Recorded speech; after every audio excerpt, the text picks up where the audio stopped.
ಹಿಂದೂ ಜಾಗರಣಾ ವೇದಿಕೆ ಕಾರ್ಯಕರ್ತರ ಮಿಂಚಿನ ಕಾರ್ಯಾಚರಣೆ.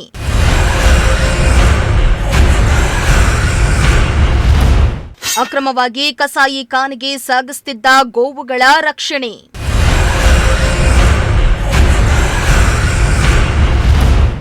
ಯಾವುದೇ ಲೈಸೆನ್ಸ್ ಇಲ್ಲದೆ ಕ್ಯಾಂಟರ್ನಲ್ಲಿ ಕಸಾಯಿ ಖಾನೆಗೆ ಸುಮಾರು 12 ದೇಶಿ ತಳಿಯ ಜಾನುವಾರುಗಳನ್ನು ಸಾಗಿಸ್ತಾ ಇದ್ದು, ಖಚಿತ ಮಾಹಿತಿಯ ಮೇರೆಗೆ ಹಿಂದೂ ಜಾಗರಣಾ ವೇದಿಕೆ ಕಾರ್ಯಕರ್ತರು ಕಾರ್ಯಾಚರಣೆಯನ್ನ ನಡೆಸಿ ಗೋವುಗಳನ್ನು ರಕ್ಷಣೆ ಮಾಡಲಾಯಿತು. ಈ ಘಟನೆ ಹಾವೇರಿ ಜಿಲ್ಲೆಯ ಹಾನಗಲ್ ತಾಲೂಕಿನ ತಿಳವಳ್ಳಿ ಗ್ರಾಮದಲ್ಲಿ ನಡೆದಿದೆ.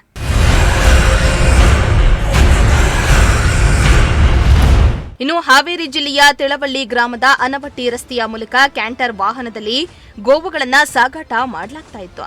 ಈ ಬಗ್ಗೆ ಖಚಿತ ಮಾಹಿತಿ ತಿಳಿದ ಕೂಡಲೇ ಹಿಂದೂ ಜಾಗರಣಾ ವೇದಿಕೆ ಕಾರ್ಯಕರ್ತರು ಕ್ಯಾಂಟರ್ ಬೆನ್ನತ್ತಿ ತಿಳವಳ್ಳಿ ಸರ್ಕಲ್ ಬಳಿ ಕ್ಯಾಂಟರ್ ವಾಹನವನ್ನ ತಡೆದು ಪರಿಶೀಲನೆಯನ್ನ ನಡೆಸಿದ್ದಾರೆ.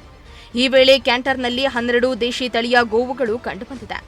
ಇನ್ನು ಕ್ಯಾಂಟರ್ನಲ್ಲಿ ಜೈ ಹನುಮಾನ್ ಎಂಬ ನಾಮಫಲಕ ಅಳವಡಿಸಲಾಗಿದ್ದು, ಗೋವುಗಳನ್ನ ಅಡಿಕೆ ಸಿಪ್ಪೆಗಳಿಂದ ಮುಚ್ಚಿ ಉಸಿರುಗಟ್ಟಿಸುವಂತಹ ರೀತಿಯಲ್ಲಿ ತುಂಬಿಕೊಂಡು ಬೇರೆ ಜಿಲ್ಲೆಗೆ ಸಾಗಿಸ್ತಾ ಇದ್ರು ಎನ್ನಲಾಗ್ತಾ ಇದೆ.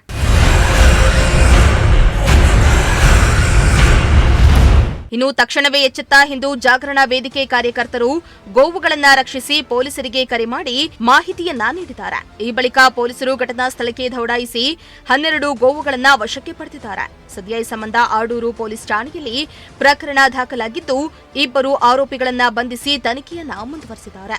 ಲೋಕೇಶ್, ಪ್ರಜಾಶಕ್ತಿ ಟಿವಿ, ಹಾವೇರಿ.